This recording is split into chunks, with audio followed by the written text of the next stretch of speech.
And the reason why I'm bringing up the states is because if you look into some of these states, you'll find that a lot of these practices have absolutely nothing to do with agriculture, nothing to do with ecosystems, everything to do with everything from tourism to energy production. Obviously, Texas is one of the largest operators of cloud seeding operations. They claim that it has a lot to do with agriculture, although there is a large attraction to Texas right now from data centers who also require a lot of water, and a lot of municipalities and urban expansion in Texas requires a lot of water. So I got into that a little bit the other day. I have another video coming out on the water wars that are going on in Texas between the rural ranchers and the suburban cities, as well as a lot of these data centers. It does turn out that there is a data center that is planned for this particular area. And one of the biggest questions that a lot of residents have is, where is the water going to come from? Well, they can just create it over the Guadalupe if they wanted to. I don't think that had anything to do with this particular situation. I'm just saying that these are things to think about. California,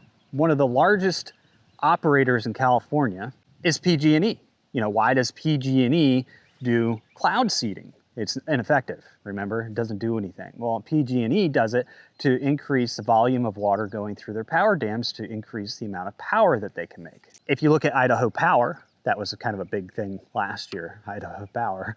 Idaho Power actually uses cloud seeding activities up in the mountains to increase snowpack, to then increase downflow of water during the spring and produce more electricity. Has more to do with electricity than anything else in Idaho and California. Now, Utah and Colorado, on the other hand, they use cloud seeding activity to produce more snowfall, more snowpack.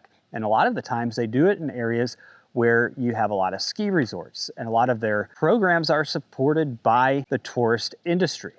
They need to have that snowpack and consistent snowpack every single year in order to attract people to that economy to make a bunch of money. You also have states like Wyoming, states like Nevada, North Dakota, New Mexico. They have all used weather modification programs to increase snowpack for increased water supply. You could read more about all of these examples on our Substack article on this particular video. Big tech requires more water.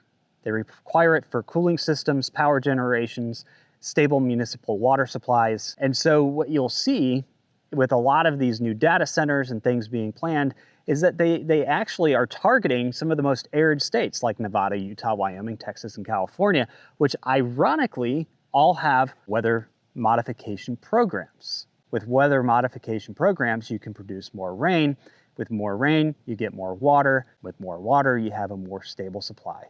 This could just be coincidental that they target those states. However, the investment strategy is still there. The same people that are investing, the main organization that is investing in these data centers is also investing in weather modification programs, and they also just happen to own all the news agencies. That's not a conspiracy theory. I mean, that's a fact. You know, how you want to line that up, I don't know. But my point is that there is, you know, there's a coordinated thought process there. If you put an investment somewhere, what do you want to do? You want to protect that investment. You want to feed that investment. You need water. You're going to try and feed it with more water. You want to feed the narrative around protecting that investment. You're going to feed it through your own news agencies.